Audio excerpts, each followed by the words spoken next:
फांसी पे चढ़ाना चाहिए था। ऐसी बेदर्दी के साथ आपने अपने मुसलमान पाकिस्तानियों के साथ जुल्म किया था इस पाकिस्तान में। और सुनिए, अकबर बुगटी कौन है? अकबर बुगटी के साथ क्या किया था आपने? अकबर बुगटी के साथ आपने क्या किया था? कैसे मार दिया था जनरल मुशर्रफ ने उसको? और आप बलोचिस्तान के अंदर लड़कों का रेप करवाते हैं, आप बलोचिस्तान के अंदर औरतों का रेप करवाते हैं। इस फिल्म का एक डायलॉग है, मुंह तोड़ने के लिए मुट्ठी बंद करना जरूरी है। तो पाकिस्तान को भी तोड़ा तो मुट्ठी बंद करके स्ट्रेटजी के साथ तोड़ा। अब Ishka Taneja, coming back to the film, फिर उसके बाद जहांगीर भाई आपके पास आता हूं, बीच बीच में आप डिसअपियर हो जा रहे थे। इश्का तनेजा, ये फिल्म से इतनी दिक्कत क्यों हो गई है? ये कह रहे हैं कि झूठी है, फिर भी दिक्कत है। ये कह रहे हैं प्रोपेगेंडा है, तो भी दिक्कत है। रियल ऑडियो दिखा दो तो भी दिक्कत है। आप जी, मैं सबसे पहले ना यहाँ पे जितने पाकिस्तानी पत्रकार और नेता बैठे हुए हैं उनको मैं अपना पल्लू ऑफर करना चाहूंगी कि अपने आंसू इस पल्लू से पोंछ ले, और मैं तालियां बजाना चाहूंगी जो हमारे अंडरडॉग है आदित्य धर जी के लिए, कि इनकी एक फिल्म आती है और इनकी पतलूनें खुल जाती हैं। इनकी जो ये पतलूनें खोलते जा रहे हैं आदित्य धर जी, क्योंकि उन्होंने प्रूफ के साथ साथ बताया है 26/11 पे क्या हुआ था, पार्लियामेंट अटैक में क्या हुआ था, कांधार हाईजैकिंग में क्या हुआ था, और इतने प्रूफ दिखाने के बाद भी इनको कोई शक्ल नहीं मिल रही कहाँ पे अपने किस जगह पे अपना सर छुपाए, मुंह छुपाए। तो इसी के लिए मैं इनको ये जो पल्लू है वो देना चाहूंगी, क्योंकि ये जो इनकी ये जो फेक नैरेटिव चलता रहता है कि ऐसा कुछ नहीं होता, ऐसा कुछ नहीं हुआ था, क्योंकि हमारी सरकार ने लाखों बारी बता दिया है कि जो ISI है वो state funded, Pakistan state funded terrorist actually activities करता रहता है। इनको ये बोलना नहीं, इशिका उस पर भी फिल्म बनाएंगे। जरा एक मिनट दीजिए, मैं मैडम उज्मा जी रुक जाइए, नहीं अच्छा लगता फिर मैं पीछे से कह दूंगा कि जिसका मैं नाम लूं उसी की आवाज अब करे, तो नहीं अच्छा लगता है ना उज्मा जी, बार बार आप बोलते जा रही हैं। चलिए पीछे इनकी आवाज डाउन करिए, इनकी आवाज डाउन करिए, जब कहूंगा तब करिए। जिसका मैं नाम लूं इधर से या उधर से, हिंदुस्तान से या पाकिस्तान से, जिसका मैं नाम लूं उसी का आवाज अब करिएगा, या तो फिर लोग इशारा करें। एक मिनट जहांगीर भाई, अब सवाल यह है कि जो बात इश्का कह रही है, इस इश्का जो कह रही है कि फिल्म में सच्चाई और बार बार होती थी कि सबूत दिखाई सबूत दिखाई, हमने तो बहुत पाकिस्तान को सबूत दिए, किया क्या? कुछ नहीं। तो आपकी तय किया ऑपरेशन सिंदूर से कि सबूत पाकिस्तान को देंगे नहीं, पहली बात। दूसरी बात है कि सबूत अब पब्लिक भी करेंगे, जो इस फिल्म में कर दिया गया है 26/11 में जो वहां पर ISI का हैंडलर बैठा हुआ था उसकी, और यहां पर आतंकियों से बातचीत, वो भी इस फिल्म में पब्लिक की गई है, रियल ऑडियो पब्लिक की गई है। पाकिस्तान कुछ करे ना करे, अब हमें उससे कोई फर्क भी नहीं पड़ता है। लेकिन मैं फिर पूछ रहा हूं कि एक फिल्म से रहमान डकैत की सच्चाई सामने आ गई, रहमान डकैत के बहाने पूरा नेक्सस सामने आ गया, किस बात से दिक्कत हो रही है? जबकि पाकिस्तान में तो बहुत सारे लोग हैं जो फिल्म को पसंद कर रहे हैं। अच्छा, सबसे पहले तो धन्यवाद आपका और आपकी टीम का। और इसका सवाल छोटा सा थोड़ा सा मैं मोल्ड करके दूंगा कि देखें, यहाँ पे जो है पहले तो सारे सिविलाइज लोग बैठे हुए हैं, चाहे पाकिस्तान की तरफ से हो या आपकी तरफ से हो, तो मैं तू मैं और दूसरे अल्फाज से मैं थोड़ा सा बचता हूँ। आपको भी शायद पता है, तो मैं थोड़ा सा बेकून हूं। अगर किसी ने बुरा लफ्ज कहा तो मैं उसके लिए जो है एक्सक्यूज करता हूँ। अच्छा, दूसरी बात ये कि देखें, रियल फैक्ट्स ये हैं कि बलूचिस्तान और लिहारी के जो मामलात हैं उसमें आपने बड़े अच्छे तरीके से देखा है, मैं इसको इस तरीके से देखूंगा। उसका बैकएंड ये है कि कुलभूषण यादव अभी हमारे पास है, और इस फिल्म में ये एक्सेप्ट कर रहे हैं।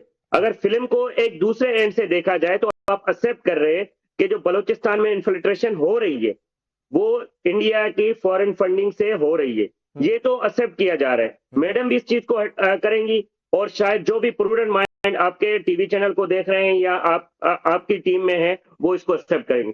वो इस तरीके से कि जब पाकिस्तान हर जगह ये कहता रहा है, UNO में कह रहा है, ऑल अराउंड दी वर्ल्ड कह रहा है, आपको कह रहा है कि भाई बलूचिस्तान में जो है वो फितनतुल हिंदुस्तान जो है वो ऑपरेट कर रहे हैं, और जिसमें BLA भी है, दूसरे भी है, उसको इंडिया की तरफ से स्टेट फंडिंग हो रही है, उसका इस फिल्म में भी बड़ा वाज़ेह सबूत है, और आप लोग भी मान रहे हो। जिसका सबसे जिंदा और जागता हुआ सबूत हमारे पास कर्नल या जनरल या आपका जो भी पोस्ट है कुलभूषण यादव है, और दूसरे 4-5 जो है आपके रा के एजेंट हमने पकड़े हुए हैं। उसके बाद काफी सारी चीजें ऑन दी फ्रंट आ चुकी है। आई थिंक सो कि ये तो आबिल मुझे मार इस फिल्म में यही बलोच लोग जो है, हम भारत को अपना भाई, अपना बहन, अपना दोस्त समझते हैं।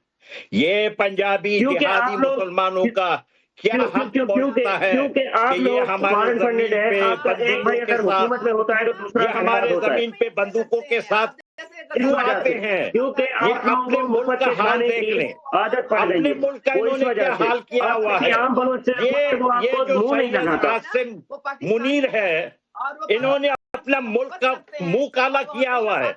इनके अच्छा, मुल्क में एक कोई ऑडियो है, पार्लियामेंट है? एक मिनट इनके मुल्क में कोई एक ऑडियो रह गया था। इनके जागीर, मुल्क में कोई आप और सहाफ़ी कामिल मीर, आजाद आप भी है? ध्यान से सुनिएगा, फिर इस पर पहली टिप्पणी में हिमांशी सिंह से लूंगा। एक जरा ऑडियो सुनाइए, एक मिनट। चूंकि जब बलूच की बातचीत चली रही है, तालिबान अफगानिस्तान से पाकिस्तानी सेना का क्लैश इस समय चली रहा है, हालात बहुत अच्छे नहीं है। एक जरा ऑडियो सुनाइए, एक लश्कर के कमांडर का ऑडियो है, जरा सुनाइए उसे। चीफ ऑफ आर्मी स्टाफ मोहतरम जनाब जनरल हाफिज आसिम मुनीर साहब ने मुल्क की सूरत हाल और इसके दिफा के हवाले से जिस तरह उलमाए कराम और मशाइख इज़ाम को इकट्ठा किया और उनको एतमाद में लिया, हम इसका दिल की गहराइयों से खैर मकदम करते हैं। और इस हवाले से मैं ये कहना चाहूँगा कि मुल्क के दिफा के लिए अफवाज पाकिस्तान ने जो कुर्बानियाँ पेश की हैं वो इस काबिल है कि उन्हें खराज तहसीन पेश किया जाए। अब जरा इस आदमी को स्क्रीन पर भी रखिएगा, कुछ ऐसा फ्रेम बनाइए। ये जिसकी बाइट हम सुनवा रहे थे, इसका परिचय है कारी याकूब शेख नाम है, लश्कर तैयबा का कमांडर और आतंकी है। यही तो रियल कैरेक्टर है पाकिस्तान का, पाकिस्तान की सेना का, जो इस फिल्म में भी दिखा है कि कैसे आतंकी और सेना का गठजोड़ है। ये कारगिल में एक्सपोज हुआ था, ये 71 में एक्सपोज हुआ था, ये हर जंग में पाकिस्तान के साथ एक्सपोज हुआ है। और अभी अफगानिस्तान से तनाव है तो वहां भी इसी नेक्सस पर पाकिस्तान काम कर रहा है। लेफ्टिनेंट कर्नल हिमांशी सिंह, देखिए, हम बहुत पहले से देख चुके हैं और हमने ऑपरेशन सिंदूर के दौरान भी देखा था कि state versus non state actors की लाइन पाकिस्तान में कितनी धुंधली है।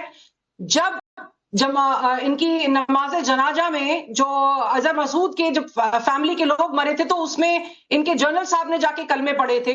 देखिए, ये कोई बहुत नई बात नहीं है। और जहां तक तालिबान की बात है, तो जब तालिबान अफगानिस्तान में आए थे तो खुद इमरान ने स्टेटमेंट दिया था कि अब हम POJK ले लेंगे। तो ये तो एक तरह से इनका गठजोड़ है, ये भारत पे आरोप लगाते हैं क्योंकि इनसे अपना नहीं संभल रहा है। अब तालिबान भी इनसे संभल नहीं रहे, जो कि खुद इनके पाले हुए लोग हैं। एक्चुअली हुआ क्या है कि ये जो मूवी है, इनको मिर्ची क्यों लग रही है, कहानी इनकी, देश इनका, सब कुछ इनका, और पैसा हमने बना लिया।